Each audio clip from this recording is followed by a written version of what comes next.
मैं एन.के. मिश्रा पुनः आपके सामने उपस्थित हूँ और हमारा जो विषय चल रहा है कि वो इंक्लूसिव बैंकिंग थ्रू बीसी के चैप्टर्स क्या क्या है।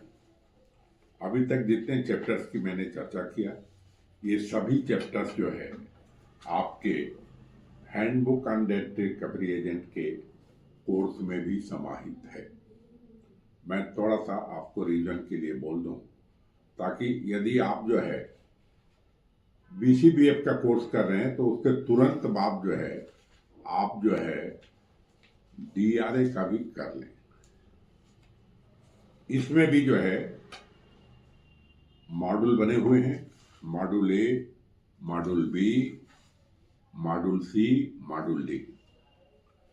सिर्फ रीसेट किया गया है, अपने चैप्टर्स को रीसेट किया गया है। ये देखिए डीआरए। तो अभी तक जो हम आपको बतलाए तो बेसिक ऑफ बैंकिंग में डीआरए में भी वही आता है, overview of banking and finance.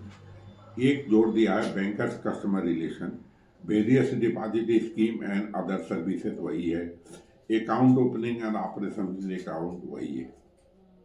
DRA में एनआई एक्ट को जोड़ दिया। मॉड्यूल बी में क्रेडिट कार्ड है, various type of loans and advances है, कुछ लोन डॉक्यूमेंट वगैरह को किया है और कलेक्शन ऑपरेशन वगैरह को दिया। फिर जो है हम आगे बात करेंगे। तब तक मैं सिर्फ आपका ध्यान आकर्षित करने के लिए कि आपका जो बीसीबीएफ का कोर्स है जो अभी बनाया गया है, रिवाइज किया गया है 1/4/2024 से, वो ज़्यादा एडवांस है, ज़्यादा मॉडर्न का है। साथियों, मैं जो मॉड्यूल ए में जो 2 चैप्टर्स और हैं, जो चैप्टर नंबर 7 है, चैप्टर नंबर 7 है जो asset classification and method of recovery. तो एसेट क्लासिफिकेशन उधर भी है, एनपीए में भी है और इधर भी है। तो इसको अब यदि हम एसेट क्लासिफिकेशन वाले चैप्टर को हिंदी में बात करें तो गैर निष्पादक संपत्ति की परिभाषा, एनपीए की परिभाषा दिया है। दूसरा जो है आय पहचान परिसंपत्ति वर्गीकरण, आईआरएसी मापदंडों के अनुरूप परिसंपत्ति वर्गीकरण। मेरे को हिंदी में ही जो है बहुत ही कठिन लग रहा है। इसको यदि हम अंग्रेजी में बात करें तो asset classification as per income recognition, asset classification, IRAC नाम। जब आप पढ़ेंगे तो और ज़्यादा विस्तृत होगा। फिर जो है फिर आपको दिया है इसमें कि important aspect of recovery, various methods of adopted for recovery of loan. यही जो है उधर भी चर्चा किया। अब जो है हम आगे जो करते हैं कि चैप्टर नंबर 8 जनरल बैंकिंग में क्या दिया है कि बैंकों के शिकायत निवारण व्यवस्था और एकीकृत लोकपाल योजना। ये भी बहुत ही इम्पॉर्टेंट है।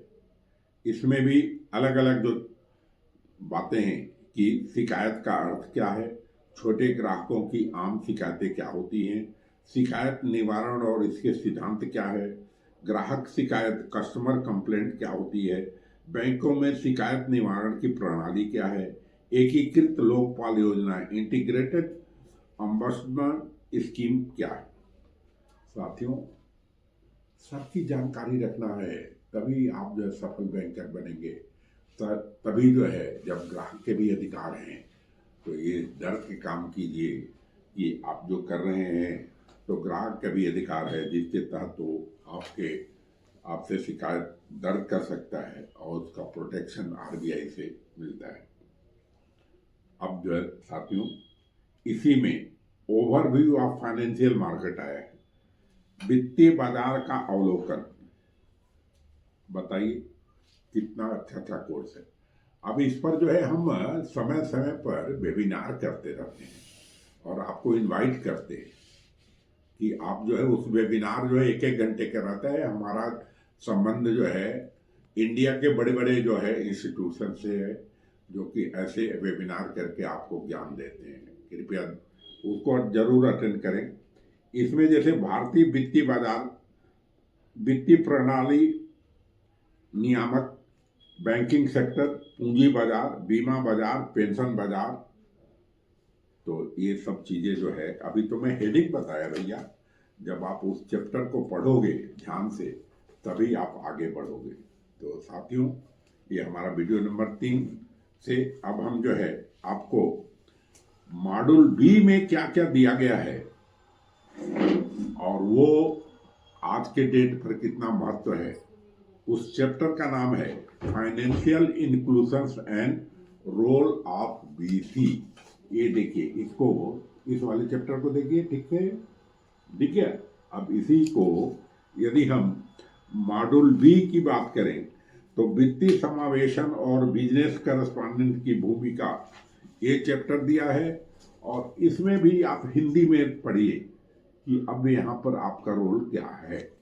साथियों, अब आपको जो है बिजनेस करस्पॉन्डेंट और बिजनेस फैसिलिटेटर मॉडल कब से चालू हुआ, कैसा है, इसकी आवश्यकता क्यों पड़ी, बिजनेस करस्पॉन्डेंट बिजनेस फैसिलिटेटर की भूमिका और जिम्मेदारियां क्या है, बिजनेस फैसिलिटेटर कौन हो सकते हैं, बिजनेस करस्पॉन्डेंट कौन हो सकते हैं, बिजनेस फैसिलिटेटर कार्यकलापों का दायरा, बिजनेस करस्पॉन्डेंट कार्यकलापों का दायरा, और बिजनेस करस्पॉन्डेंट बनाम बिजनेस फैसिलिटेटर, सूक्ष्म वित्त माइक्रो फाइनेंस संस्थान क्या क्या हैं, ऋण वितरण क्रेडिट डिलीवरी प्रणाली में नवाचार क्या है, वर्तमान बैंकिंग परिदृष्टि क्या है, वित्तीय समावेशन के प्रौद्योगिकी की भूमिका।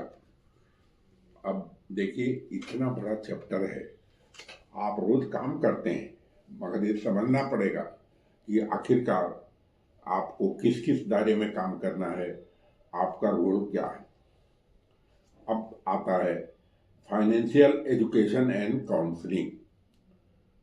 अब देखिए, मैं अभी असम, राजस्थान, बंगाल, बिहार के बहुत सारे सखी लोगों के रोल को देख रहा हूँ। ये सखी जो है, इनको यही सब चीज़ें बतलाई जा रही है। ये फाइनेंशियल इंक्लूजन क्या है, यही बतलाया जा रहा है कि फाइनेंशियल एजुकेशन और काउंसलिंग क्या है। अभी यदि आप ये देखें तो सभी बैंकों ने एक काउंसलिंग सेंटर बनाया है जिसमें उच्च अधिकारी जो है अपना जानकारी देते हैं। कई बार तो हंसी आती है जान के कि वो अधिकारी भी खाना पूर्ति करते हैं, मगर सही रूप में इसको जो है रिजर्व बैंक भी मॉनिटर कर रही है और आपको भी इम्प्लीमेंट करना है।